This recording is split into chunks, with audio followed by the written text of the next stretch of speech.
we are the ones drinking the poison. Every thought of anger that we have is manufacturing toxins within us. We eat organic food. We eat vegetarian food, vegan food, sattvic food. We try to breathe clean air. We go on these, social media fasts, as we've talked about. We do all of this to detox our body, our minds. And yet, our very thoughts are the ones that are actually generating toxins within us. And as I mentioned yesterday or the day before, I have a science background in neurology. And one of the things that we know unequivocally is the way that anger quite literally changes the chemistry of not only our brain, but our bodies. There's been a lot of research that on a purely physical level, if you're interested in physical health, you are much better off eating a pizza if you're happy than drinking a green juice while you're furious. Literally. The biochemistry of your brain, of your gut, of your digestive system, of the entire body is going to fare much better, even with the junk that's in the pizza, if you are secreting chemicals of joy, of acceptance, then it's going to do with the most organic, cold-pressed, fresh-pressed green juice if you've got anger festering within you. So dealing with that anger is critical on every level. And we look at, where does anger arise from? It arises from expectation. We have an expectation that things will be different. When they are not different, we are angry. If you think back to the things that make you angry, they are things in which people, individuals, groups, God, the weather, whatever it may be, traffic patterns, stock market, do not abide by what we expect of them. And when they don't abide by our expectations, we are angry. And this is where expectation, or rather the attachment to feeling entitled to get my expectations fulfilled, because expectation in and of itself isn't awful. As I always say, we have to have some degree of expectation. Like we have to expect that whoever built this hall did so with some awareness of the rules of construction and that the roof isn't going to fall upon us. If we couldn't have that expectation, we couldn't sit here happily. We get on airplanes, we expect that the pilot isn't drunk, didn't cheat on their final exam of pilot school. Like there's a minimal degree of expectation that we have to move through the world with. We go swimming, we expect that there's not going to be a tsunami. Or we couldn't be on the side of the beach. The dilemma arises with not only the expectation, but an assumption that I am entitled to have my expectations fulfilled, that my expectations have within them that sense of rightness, that, yeah, I better get them fulfilled. And if they're not fulfilled, I have every right to be angry. The other one is the problem. And this is where we realize that our expectations, not other people's actions, are actually the cause of our anger. And yeah, sometimes we do have a right to our expectations.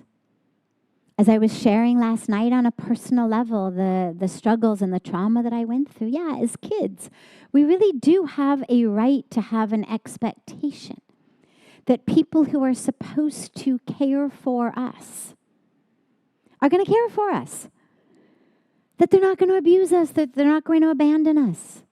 Nobody would say that was an absurd expectation for a child to have. And yet,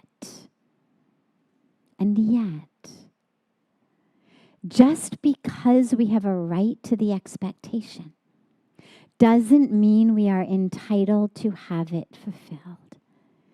Because our highest karmic and dharmic goal in this human incarnation is not about having our expectations fulfilled. It's about experiencing the truth of who we are. And a lot of times that happens in struggle, in strife, in pain.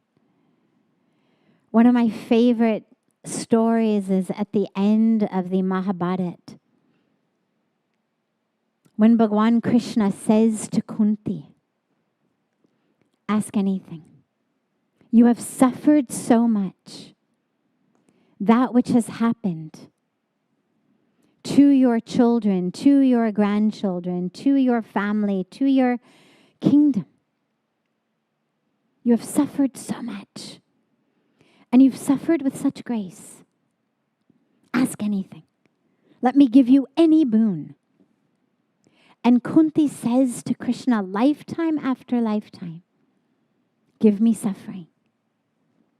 He says, suffering? Why suffering? You've suffered enough. And she says, because I've noticed in my life that when everything is going very well, you seem quite far from me. But in my moments of struggle, in my moments of anguish, in my moments of suffering, that is when you are so close. So give me suffering. Because having you here is all I want. And of course, it doesn't mean that we have to suffer to be close to God. But it reminds us that the highest goal is not about getting expectations fulfilled, getting what we want to be answered. It is about the awareness of who we are. And yeah, sometimes it comes in not getting our expectations fulfilled. Sometimes it comes in being abused or abandoned or betrayed or cheated or lied to or harmed. But anger is not only toxic to the physical body, the emotional body, the energetic body, the spiritual path, but it actually prevents us from harnessing the power of that moment for growth. Anger is that keeps us stuck, sends us backwards, and gives us, as I was talking about last night, just a good excuse. It gives us something that at the end of our life we get to say, well, this is why I was angry. Like, wouldn't you have been angry? But that isn't the goal. The goal isn't a consensus on the righteousness of your anger. The goal is freedom. And so this is where we have to let go. Now, the other key point about anger, so number one key point is it arises out of unfulfilled expectations. That is the genesis, the foundation of anger, is my expectation was not fulfilled. Number two, it arises in unconsciousness. There are things that consciously can and should make us angry. Environmental destruction, global hunger, exploitation, violence, dictatorial regimes, right? We could come up with a list of things that absolutely should inspire us to take action to change them. And the anger is an energy that reminds us something is not right. In the same way that pain in our physical body tells us something's not right.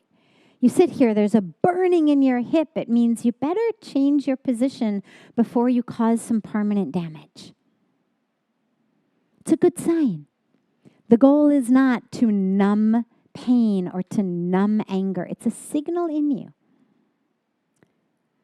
But that type of anger, the conscious anger, is anger that does not actually steal our lives. We don't lose sleep. We don't lose our ability to digest our food, to have a meal, to enjoy a sunset, to meditate, because there are children starving. Sadly, that is actually the stuff that should disturb us on that very deep level. But for most of us, that's the stuff that disturbs us consciously. We make donations, we work to whatever extent we can, but the stuff that really disturbs us is what so-and-so said or did yesterday, a week ago, 20 years ago. That's the stuff that arises unconsciously, the unconscious anger. Because if I say to you right now, become furious, absolutely filled with rage, you'd have a hard time. You could think of the things that make you angry, from world hunger to those who have wronged you and everything in between. But it would be very hard for you to generate the heart beating very fast, palms sweating, increased blood pressure, face is red, tunnel vision that is the hallmark of actual physiological anger when it is boiling inside of us. That arises unconsciously. It's when we have forgotten ourselves. So the second most important piece of anger is be conscious. Be conscious of your true self. And don't lose yourself in unconsciousness. Otherwise, we do things that we later say, oh my God, I'm so sorry that wasn't me. And of course it was us. But it was us under the influence of anger. Like those old graphics I remember when I was a teenager of scrambled eggs, and it would say, this is your brain on drugs. To show us, like, don't take drugs. This is what happens to your brain. Well, this is your life on anger. It's scrambled. It's unconscious. It's not where you want it to be. It's out of control. And this is where we have to let go of that anger. And again, that doesn't mean that we become doormats. It doesn't mean that we say, oh, that was great, do it again. It doesn't mean we become punching bags. It doesn't mean that we don't right wrongs that are happening in our world. But it means that we do it from a place that is conscious, that is grounded, that is compassionate, and in which I have the freedom to feel the anger or not to be aware of it in this moment, or to put my attention on something else. That I am not the slave of it. The anger becomes, in that case, a tool in our hands. I am angry about world hunger, therefore I become a passionate speaker about vegetarianism. The fact that children die, tens of thousands of them every day of hunger when we produce enough grain to feed the world, makes me angry. I can bring my attention to it. I can harness it for passion, for energy, in order to do work that to me is meaningful in the world. The fact that trees are being cut down to graze cows who will become hamburgers, and the land of our indigenous sisters and brothers is being decimated, it makes me angry. I am able to harness that awareness and attention in order to bring a voice to making choices for environmental consciousness. But I'm also able to take my attention away from that and to bring my awareness to my breath, to bring my awareness to a mantra, to bring my awareness to chanting the names of God, to bring my awareness to a different piece of work, to bring my awareness to the person sitting in front of me who isn't cutting down trees and who's come to me for something else. Because the anger becomes then a tool rather than me being a slave to it. It's not unconscious. The anger that steals our freedom is anger that is unconscious. It's anger where we are slaves to it. It arises, we have no control over it. We hear something, we see something, we remember something, and suddenly we are pawns in the hands of anger or a story from the past. So we need to let it go. And here's some steps to let it go. And there's an acronym with it to just make it more easy to remember. And the acronym is release. And the R in release stands for responsibility. And this is the most important piece, because we say, you made me angry. You did this, therefore I am angry. Responsibility says, you did whatever you did. My anger is my responsibility. And again, this goes back to something I mentioned yesterday or the day before, which is we forgive and let go, not to absolve someone. It does not mean what you did is okay. It doesn't mean that I am absolving you of your karmic debt. What it means is I am taking responsibility for my reaction. My blood that is boiling, my blood pressure that is raised, my mind that is in a tunnel vision, that is 100% my responsibility, not yours. Not yours. It's like that beautiful story of the Buddha who was giving a talk and people in the audience were just berating him. I mean, it was people are not always ready to hear truth, especially truth that is different than what they've been used to hearing. And he was just being insulted and berated. And at one point, he finally stood up and he said, I'm so sorry, I'm late for a talk that I have to give in the nearby village, but I realize that you have more things to say. I will come back tomorrow so that you can finish. And he goes and he gives his other talk and he comes back the next day and he sits again before them and he says, yes, now continue, please. I realize that there were some unfinished things and people again began their insults. And someone said to him, how do you just sit in the midst of this and not get upset?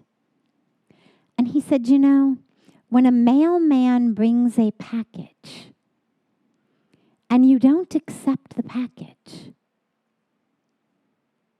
it goes back to the sender. It doesn't come to you. I don't accept this mail. They've sent it to me. The mailman has brought it to my door, but I am not accepting this package. And in today's lingo, you could think about it as junk mail. Right? We get junk mail. We don't take it personally. I remember in the days before email had filters and before Gmail would, take all your junk and send it away. You'd open up your inbox and there would be just dozens and dozens and dozens of emails with titles about how various parts of your body were the wrong size and the wrong shape. And, you had too much of this and not enough of that. And you needed to buy their product to have more of this and less of that. But you never took it personally. You never stood up from your computer and went and looked in the mirror like, oh my God, did I miss the fact that, I'm too big over here or not big enough over there? We understood it was just junk. Somebody was sitting in some country somewhere in the world trying to get my attention and my money. And you just ignored it, you deleted it, you went on. So the first is this responsibility. You do not make me angry. I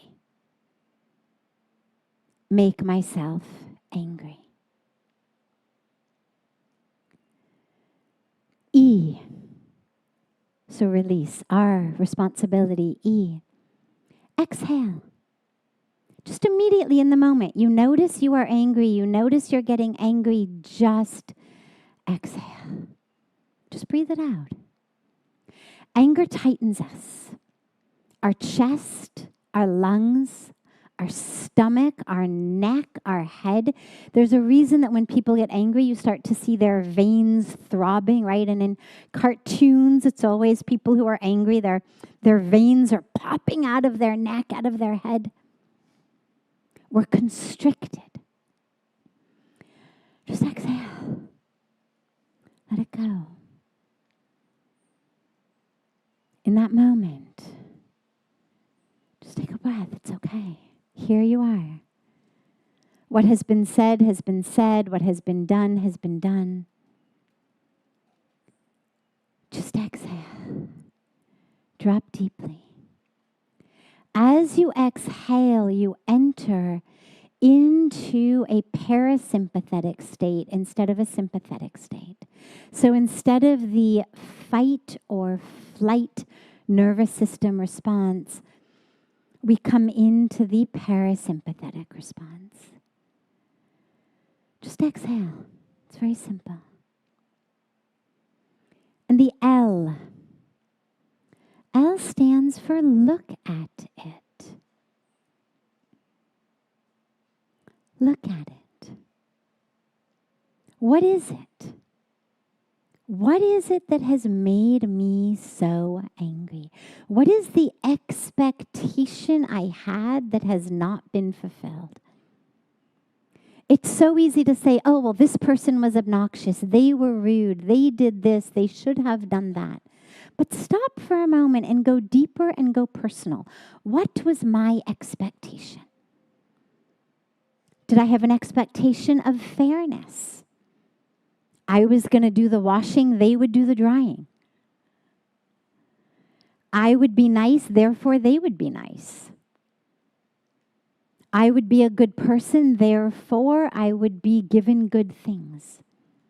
What was my expectation? Just look at it, notice it, so that you're aware of what it is in you that triggered that. Go deep into that expectation. Look for it. I promise it's there somewhere. If you're angry, there is an expectation. And recognize in that it is actually the letting go. So it's looking and letting go of the expectation that has triggered the anger to begin with. Doesn't mean it was an unreasonable expectation. Doesn't mean that you didn't deserve love or equality or support or caring or nurturing. Of course you did. But guess what? You didn't get it. Welcome to planet Earth. Welcome to the human condition. You didn't get it. Now what? Do you stay stuck in the expectation? Or do we let it go? And the E, so responsibility. Exhale. Look for that expectation and let it go. Then E, examine the space between my thought and my response. There is a space. My guru says, grab the space. But sometimes it seems to slip through our fingers. Sometimes by the time we notice it, it is gone. Grab it if you can. But if you've missed it, it's okay. Just examine it. Notice it. Notice that it was there. And notice that it will come again. Because again, you have the opportunity to react again in this moment. You reacted in last moment, okay. But what about this moment? In this moment, again, there is a space. Grab it now. Examine it, find it, grab it. The thought says, how dare you? Or who do you think you are? Or that's not fair. Or I'm hurt. Or I hate you. Or whatever it may say. I'll show you. I don't have to take this from you. Don't you know who I am? Whatever the thought may be. And we react in it. Maybe we react out toward them. We say something, we do something. Maybe we just react inside of ourselves. We start manufacturing the toxin of anger in us. We cut ourselves off from love, from connection, from oneness, from truth. Choose again. Choose again in this moment. So we examine the space. We find it. We grab it. We choose it. And then the A stands for acceptance. Can't rewind life. There's no rewind button. We cannot go back and take birth in a different set of family of origin. Cannot go back and rewind choices we made, relationships we entered, things we said or did. We cannot rewind other people's actions. Our only option in this moment is acceptance of here we are now. Here we are now. And every bit of me that resists that is a chain to my freedom. Resistance is keeping me stuck.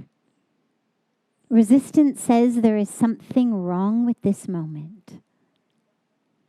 Acceptance says, here we are.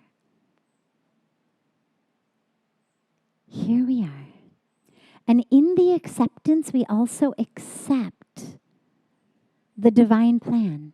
We spoke last night about Shraddha, faith. But whether you think about it in faith of God, whom you worship, whom you love, to whom you are devoted, or whether just acceptance of your karmic journey, your karmic package. Either way, it doesn't matter. But acceptance that where you are right now is exactly where you are meant to be. It is exactly the right place for you to take the next step on your karmic journey. There are no mistakes. And instead of resisting, in that acceptance, ask yourself, how in this moment can I use this moment to get closer and closer to truth? And it may come through somebody else's abuse, abandonment, harm, betrayal, cheating, obnoxiousness, ignorance, illusion, arrogance, violence, whatever it may be. But ultimately, it is all there for me to take my next step closer to the divine. It is all there woven into a tapestry of my karmic journey. And so acceptance of where we are right now. Here we are. And then the S stands for surrender the story. I won't go too much into surrender now. We went into it last night, but remember, it's samarpan. It was the very first S of success. But here it's specific. I surrender my story. Everything I have always told myself about this story, I surrender it. Oh God, I don't have any idea. I surrender my story. Take my story. Take the drama. You are the divine, the cosmic script writer, casting director, costume director, casting director, everything. You are it all. The producer, the director, the stage designer, the whole thing. I surrender to you. Use me. Use me in whatever role you think is best. There's a beautiful story of a little boy in school who's very excited that they're going to have tryouts for the school play that day. And he's very excited. He very much wants to be in the play. And so he tells his mom before school that he's going to audition for the school play. And he comes home from school at the end of the day. And naturally, moms care a lot about their kids' happiness and success. And so he comes home and his mom says, "Did you get a role? Did you get a role? What happened?" And he said, "Oh, yes." He said, "I got the best role. The teacher said it's the most important role in the play."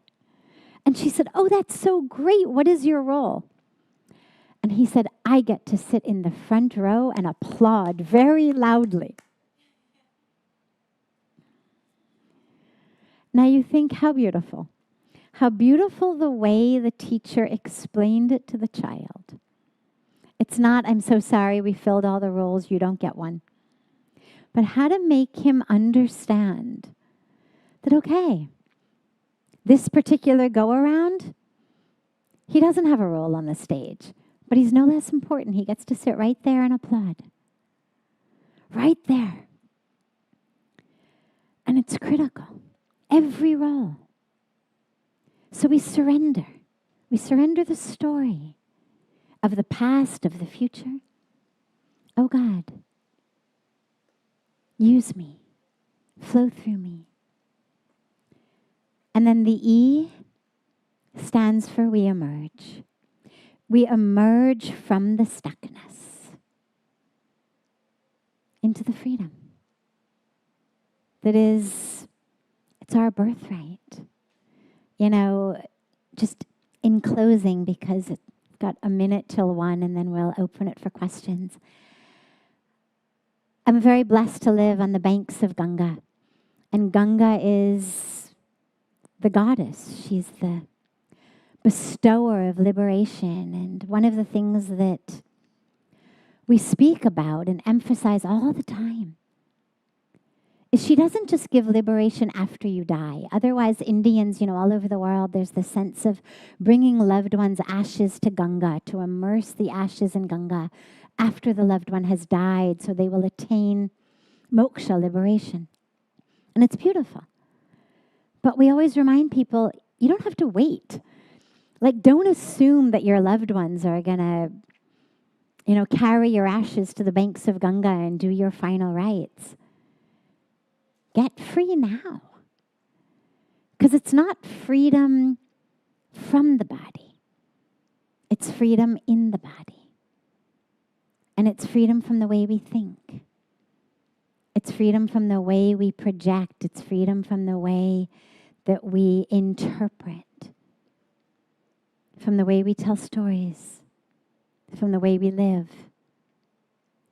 So, from the banks of Ganga to the banks of the ocean, I would offer to you all, encourage you all at some point before you leave from here,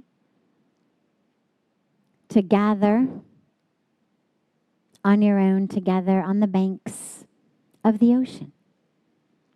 And just allow yourself to Give to that ocean anything that you're holding on to. And if you feel like taking a dip, take a dip. Otherwise, just get your feet wet and your hands wet and splash some water in your face. And just give it back. Give it back to the elements. Give it back to the universe. Give it back to that great ocean from which ultimately, in the stories of our Vedic tradition, we all emerged.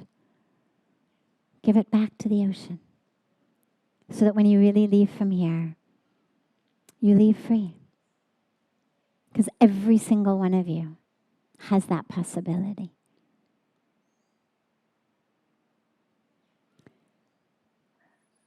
We'll take any questions that anyone here has.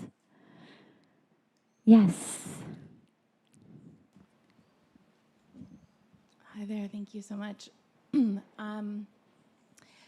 I would be interested in your perspective about a mindset of having to pay rent on the planet,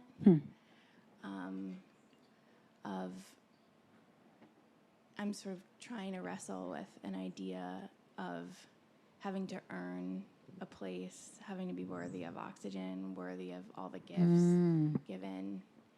And I'm interested in your perspective of if that's correct, if that's productive, or if that's in fact incorrect, destructive. Beautiful. On a spiritual perspective and a psychological perspective, it's incorrect. There is nothing you need to do to earn your right to exist here on planet Earth. And the way that you know that's true is here you are existing. And even on the days that you're sick and don't get out of bed, you continue to exist. The universe does not rescind your right to exist when you don't punch your time clock. We keep existing. There's a beautiful line in a poem by Khalil Gibran, who's one of my favorite poets, on giving. And he's exhorting us to give to each other and to give freely and to give completely. And he says something like, you might think that you will give only to those who are deserving. Like you may have that discrimination in your mind that you will only give to those who deserve. But the earth doesn't think so. And surely those who are worthy of their days and their nights are worthy of all else from you. And it's a beautiful way of thinking about it, that if we are here, being given our days and our nights, well, surely someone, something has deemed us worthy of it. And on a core spiritual level, that's critical. You're here not just because you're worthy, but you're here because you actually have a specific task here. Like you have gone through spiritual evolution of lifetime after lifetime after lifetime to get into this body with this particular set of circumstances that is the most conducive for you to have your experience of awakening. So not only do you deserve the oxygen and the water and the air and all of that, but you deserve awakening. You deserve freedom. Because here you are in the human form, which is said to be the only form that can actually experience enlightenment. On a physical level of this human birth, this incarnation, this tangible planet, I don't believe that we have to pay rent, but I do deeply believe that we have to tread with responsibility. And as we have a responsibility to our spiritual life, simultaneously we have a responsibility to the earth who nourishes us and nurtures us. Because this physical body is the medium through which we experience consciousness. It's the medium through which we are going to attain moksha. If I'm in a coma, consciousness still is, but I am unable to be conscious of it. I, the Jiva Atma, am unable to have that experience of moksha unless I am able to be conscious of consciousness. And again, that's why the human birth is said to be the highest. There is consciousness in an earthworm, in an apple. But they don't have, it is believed, the ability to be conscious of consciousness, to be able to say, Aham Brahmasmi. Nor do we in a coma. Nor do we when we are dead. The human body, consciousness exists when I'm dead. It doesn't depend upon my body. Consciousness does not exist exclusively in the cells of my brain or in my beating heart.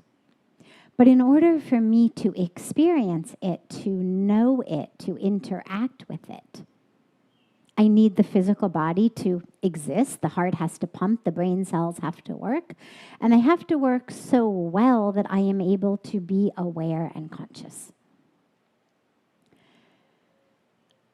A critical piece of that is caring for the earth. And a critical piece of that awareness is being conscious that not only Aham Brahmasmi, but Tattvamasi, thou art that. And if you are that as well, then I have a responsibility to your spiritual experience. Which is why all of our spiritual traditions, from the most dogmatic of 10 commandments to the yogic yam and niyam, ensure that we are moving through the world in a way in which we are interacting with others and the planet in a way that is compassionate, sustainable, responsible, because we do have that. So on one level, nothing you got to do. Spiritual level, nothing to be done. On the level of your karmic responsibility in this body, with this karmic package, yeah, you do have a responsibility. But it's much bigger than paying rent. It's every minute, every moment. Rent only comes due once a month. This is an every minute, every moment responsibility. Yeah. Other questions? Yes. Sadhviji, namaste. I have two questions, if time permits. My first question was about yesterday's, when you just began the conversation and satsang, you had a little bit problem of voice coming to us. Mm-hmm. So connecting. Yes. Connecting was the word that you used. And someone read your mind and immediately helped you out. How someone can get a same feeling or same thing that somebody can read my mind or one's mind and make me feel the spiritual or worthy of the, it's so difficult. Do you need a guru or do you need to go to a satsang or what else you need to do? Yeah, great question. So, yeah, yesterday in satsang I started talking and sound didn't come out, and then a beautiful karma yogi came and turned on my microphone and miraculously sound started coming.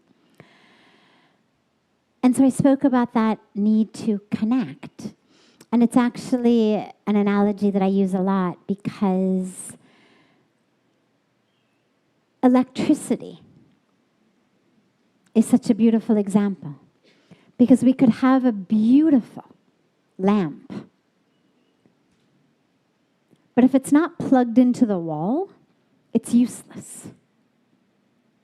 You're much better off with a bare light bulb that's actually plugged in than with a super expensive, beautiful lamp that has no cord or is unable to be plugged in. Because it's not going to be able to be of use. You have to be plugged in. And in the same way in our lives, we have this incredible birth. We have this incredible potential and possibility as spirit, as soul to awakening, and as humans to offer our gifts, our time, our talent, our beautiful gifts into the world, our service. But in order to do that, we have to get connected to that source. And there's a lot of ways to do it. Our spiritual practice is probably the most powerful way. Meditation, prayer, chanting, seva. These are things that connect you. The grace of a guru, amazing, matchless. Matchless. Yeah, it's literally the equivalent of having somebody come and say, oh, let me plug that in for you. If you have one, wonderful. Consider yourself very blessed. Very blessed. And if not, look around. Is there an outlet somewhere you can get yourself plugged into? Because that divine source is there. And what the guru does that to me is so critical is it enables us to see the truth. Otherwise, the ego is incredible. Incredible. I am constantly amazed, impressed by the subtlety of the working of the ego and how it constantly will tease you into thinking that it is telling you a story that this time is really true. This story is the right story. And what the guru does is come in and remind you, not this story, not this story. This is just another story. So, yes, the guru is incredibly powerful.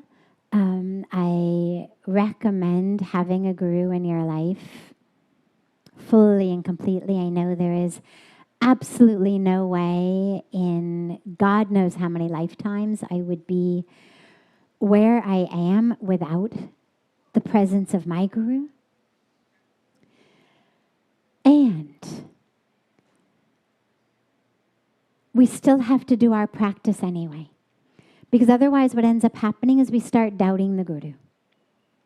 Oh, you're not the right guru. We start thinking that the guru is, not correct, wrong guru, wrong mantra, sometimes even wrong religion, wrong temple, wrong organization, wrong this, wrong that, because that which I want, I'm not getting. We start seeing it. As I always say, like a vending machine. I've put in my money. I've done my japa. I've done my dakshina. I've done my seva. Now I should get what I want. I've pushed the button and it didn't come out. Vending machine is broken. And this is where we have to make sure that we keep doing our own work and that we stay connected. My prayer every day, personal prayer every day, is just, oh God, empty me. Empty me so that you can flow through me more fully. Because the more stuck I am inside, the more clogged I am, the less the divine can flow through. And so if you want to get connected, allow yourself to get empty. Because you could have the most beautiful lamp. It could have a beautiful cord. The cord could be connected. But if the cord were waterlogged, or if, it got full of sand, the electricity would not be able to flow through it very well.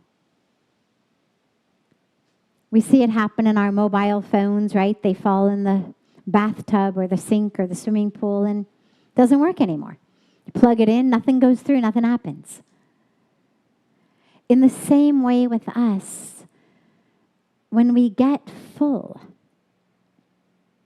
it's very hard for that divine to flow through. It's like that beautiful story of the man who goes to the cave of the Guru and bows to the Guru for blessings for enlightenment. And the Guru offers him a cup of tea and starts pouring and pouring the tea. And as he's pouring, the tea is now overflowing over the cup and spilling all over the floor.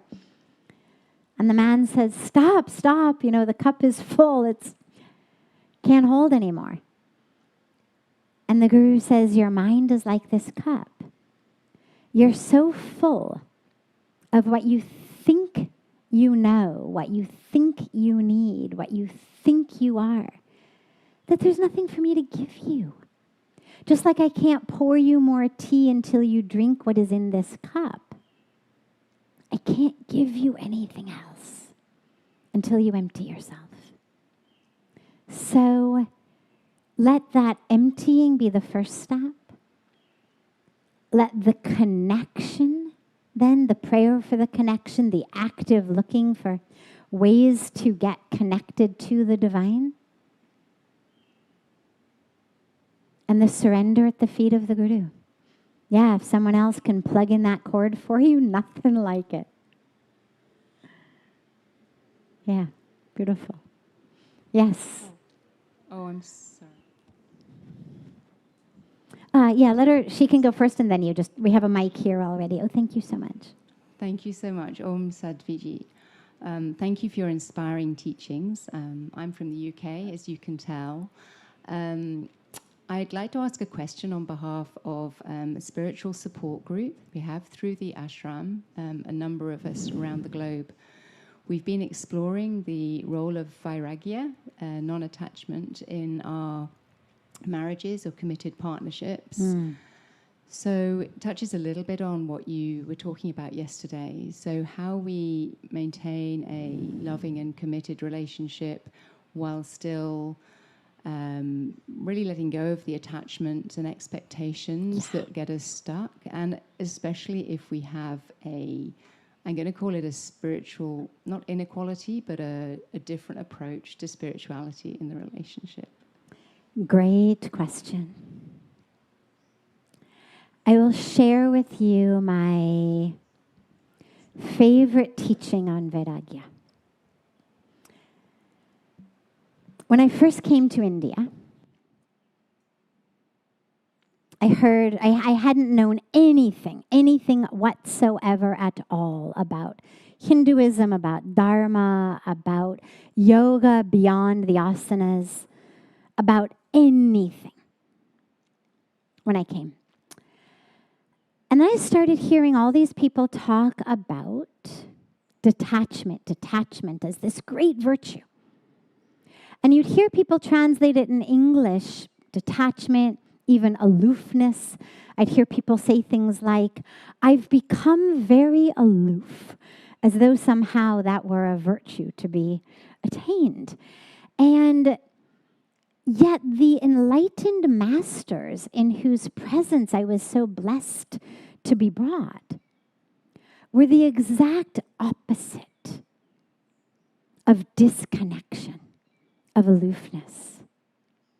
They were the ones who quite literally, which I've seen with my own eyes, take the shirts off of their bodies and give them to other people. Take the food out of their hands, hand it to other people, cry at other people's misfortune. Give their entire lives, every minute, every moment, in the service of others. And it was the exact antithesis of this seeming virtue of detachment, disconnection, aloofness, and it didn't make any sense to me.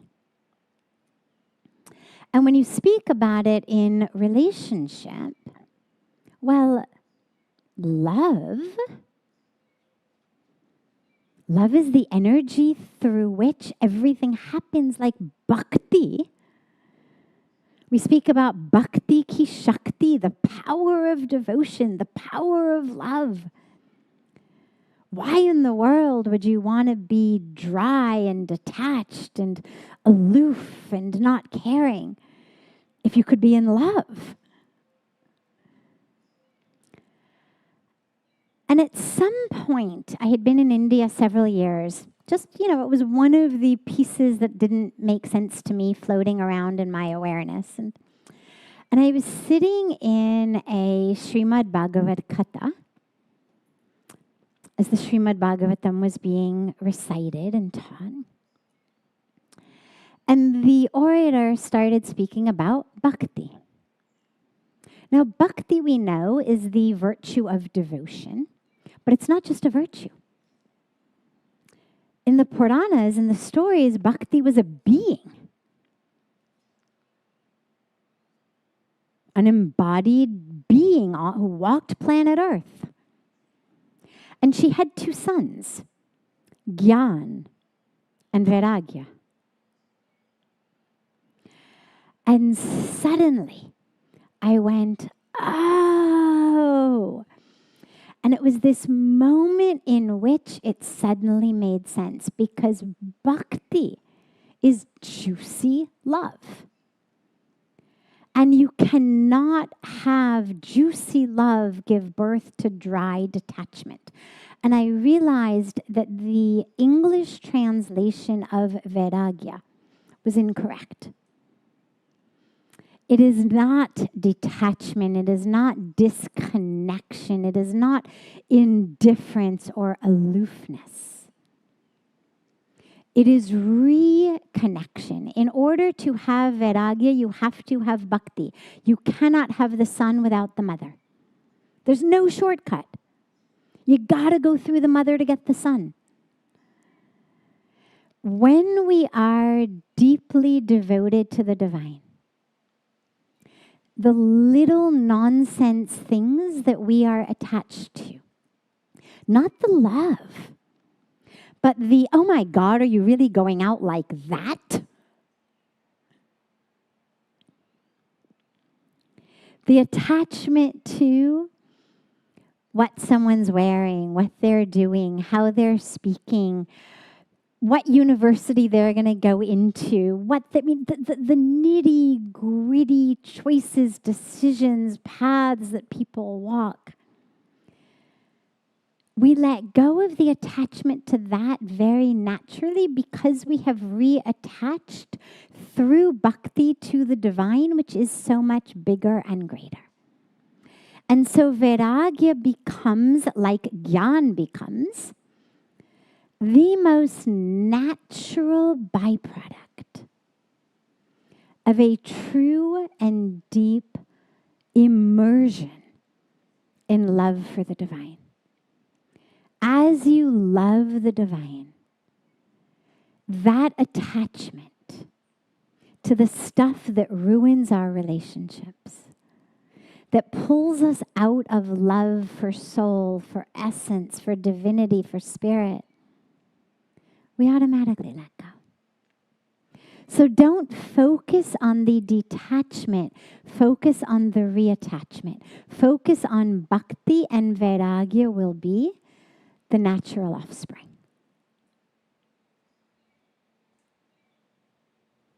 Yes. Yes.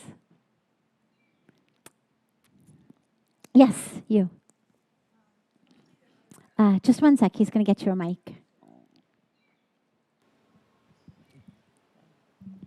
Thank you so much. I would love a few words of wisdom of your spiritual counsel on, as a parent, here away from my teenager, a struggling teen, definitely affected strongly by social media, technology. Yeah. I'm struggling on my spiritual path. And as a parent, I know my job is to be the role model. And it's really hard because I need to do that, my work. Yeah. But I'm witnessing my teen doing literally the antithesis of all this. Yes. With the social media. I would just treasure any words of. Sure. So rebellion is almost a non-negotiable part of teenage life. It's part of the package deal. It's actually healthy. They go away so that they can come back autonomously. People who don't rebel as teens, unless they were raised by truly enlightened beings, and therefore, and came into this world as their last incarnation with, no stuff they've really got to work out. Other than that situation, teens who don't rebel tend to actually fare much worse off later on in life, because what it means is that they are afraid of rebelling. Then they are in the category of, I will lose love if I rebel, if I don't, abide by the rules of the tribe. I'm going to be kicked out of the tribe. It means that they have what we think of in psychology as unhealthy attachment, that there isn't spaciousness for them to rebel because they would lose love. You're much better off with a teen who rebels, because what it means is they have the sense of security to know that you will be there regardless of what they do. The teen who is afraid to rebel because their attachment is not secure is a much worse off psychological situation. So that's the first piece. The second piece is to know that your role, as you say, is to just be the role model, which is an incredible challenge these days, because what children, and this is not true of just teens, but it's true of even young kids, they pick up not what we say, they pick up what we do. And we are colossally hypocritical. We say one thing, we teach one thing, and we do another thing. We talk about spiritual things and being soul and oneness and consciousness, etc. And then we look in the mirror and we go, oh my God, I've gotten so fat. Or we come home from a party and we start gossiping with our spouse or our friend or on the phone about what so-and-so was wearing or what so-and-so was doing, or just, really, really, really silly, gossipy stuff. And our kids pick up on it. And they end up doing much more what we do than what we teach. And so if what we are looking for is children who are not going to fall into the I am my online profile, I am the acceptance that I get, I am a slave to an algorithm, well, then we need to set that example. How we react, how we respond when they talk to us. Do you ever find yourself, yeah, honey, I'm listening. Yeah, honey, tell me. This is what they learn. And we do it unconsciously. They're talking to us, we're looking at our phones. We're sitting at a meal, our device beeps, blinks, buzzes. Our attention goes there. And so we need to set rules. And a lot of times parents, this is, you can imagine, is a common thing that arises. And parents say, oh my God, I can't set a rule. Like my kid would hate me, scream. Well, welcome to being a parent. Kids have rebelled and screamed and said, I hate you, probably as long as there have been kids and parents. When I was growing up, it was over curfew. And then it was over how long we could watch TV. How many how many rounds of Atari you could play before they came and made you turn it off. Just the way in which we are distracting ourselves, or what time I had to get off the telephone. Kids have always said, I hate you, it's not fair, so-and-so gets to talk on the phone till 11 o'clock at night. Why do I have to be off at 8? It's part of the package deal. Parents have always leaned through windows and told their kids, stop the baseball game, come in for dinner. Right? And kids have said, no, just one more inning, it's not fair. And parents have said, if you are not up here in 30 seconds, there is no dinner for you. Right? Somehow these days as parents, we've become scared of our kids. It's really interesting. I mean, you don't hear of parents who ever said, oh my God, I couldn't call my kid in for dinner at 6. They'd be angry at me. Okay. So they're angry. Welcome to the club. Oh, I couldn't possibly give my kid a curfew. They'd hate me. Okay. So they're going to hate you. Welcome to the club. It's what kids do. But somehow now parents have started saying, oh, I couldn't possibly take away the phone. They'll get angry. They'll hate me. They'll yell. Okay. Welcome to being a parent, especially a parent of a teenager. Set boundaries. Enforce them. They will scream. They will yell. They will tell you that you're the worst mother in the world. Deal with it. It's what parents have always, and I don't mean this to minimize how hard it is. It's why you have friends. It's why you've got a sangha. It's why you've got an online support group and community so that you can say to each other, oh my God, my kid. But so that you don't have to give in to them, because what they're putting you through is unbearable for you, and therefore you can't stay strong. They need the boundaries. But you need to not be hypocritical, or what you say will have no weight, and all they will do, in addition to hate you, is disrespect you. And then your teaching will carry no weight. If you say no phones at meals, it means no phones at meals. If you say no phones in the bedroom, it means no phones in the bedroom. Whatever rule you institute for them, make sure that you are following it. And then it becomes a beautiful opportunity for you. Yeah.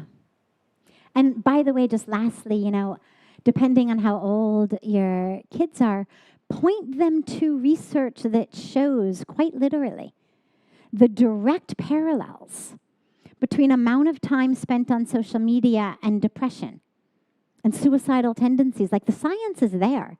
We know that when you get off social media, you feel worse than when you got on. We know that the rise in teenage lack of mental health is directly proportional to the amount of time they spend on their devices. Show them the research. Yeah. Oh, and we're 5 minutes over. So we'll be really quick. Yes. Yes, you and then you. Yes. And we have a beautiful tree ceremony to do quickly and book signing as well. Yes. Is this on? Okay. Yes. Personally, this reincarnation for me has been a lot of karma, and I've suffered a lot of mental, physical abuse, and growing up I was very rebellious, did a lot of things to hurt other people, hurt myself. And over the past 6 months, I've been working with a lot of sacred medicines to heal and forgive those people. Prior to coming here, I did an ibogaine, which lets you see yourself in a third perspective view of what happened, and being able to see it from outside looking in. And I've been able to let go of a lot of that trauma, that pain, PTSD, but I'm still having trouble with certain karmic bonds and spiritual contracts that I have. I'm just wondering if you have any advice on how to break those. Sure. So karmic bonds are not meant to be broken. Don't think of breaking. Think of ripening. You remember last night when I was speaking about that fruit or that squash in the Mahamrityunjay mantra, where we chant Urvarukamiva bandhanat mrityor mukshiyamamritat. Oh God, ripen me. As you ripen, the chain automatically falls off. Don't think about breaking a bond. Think about ripening and think about letting go. Let's say you and I have a karmic bond and it's tense and we're each metaphorically pulling on our end of it. And there's a lot of tension in this rope and I pull and so you're being pulled and you pull and I'm being pulled. You don't have to break the cord. All you have to do is let go. One side letting go causes 100% of the tension in the cord to disappear. Doesn't have to be 50-50. It's not, I'll do my part, you do your part, I'll say sorry, you say sorry. I'm done. I forgive you, me. I move on. I open. I heal. I embrace. I don't want to be stuck to this karmic cord. I don't want to feel tension every time I see you, think about the moment that caused this bond, whatever it may be. Why would I want to live in tension if I can let go? So think about letting go of the cord. And the way to do that, depending on what has caused it, is forgiveness of the other, of the self. That practice that I gave earlier of release, especially around looking at what expectation was I holding on to that created this. The only contract you've come onto this earth with is to come to know the very truth of who you are. Everything else is in service of that.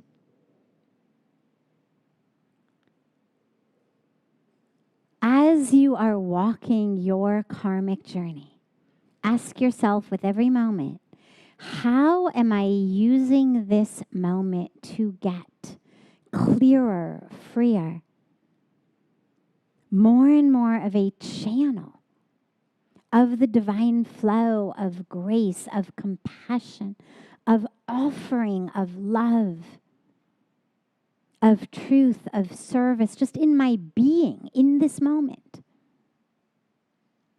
And let go of anything that keeps you from doing that. Yeah, so don't think about cutting or breaking. Think about ripening and of letting go. And it'll happen. It'll happen. Recognize and realize it is the patterns in your own mind that keep bringing it back. And as soon as you are prepared to let go of the story, you can be free. But the story is alluring.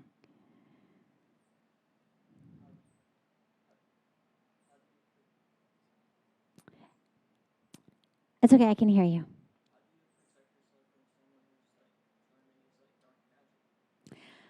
How do you protect yourself from someone who's trying to use dark magic? Light dispels darkness. There's no darkness on earth that is dark enough that light can't dispel it. Align yourself with light.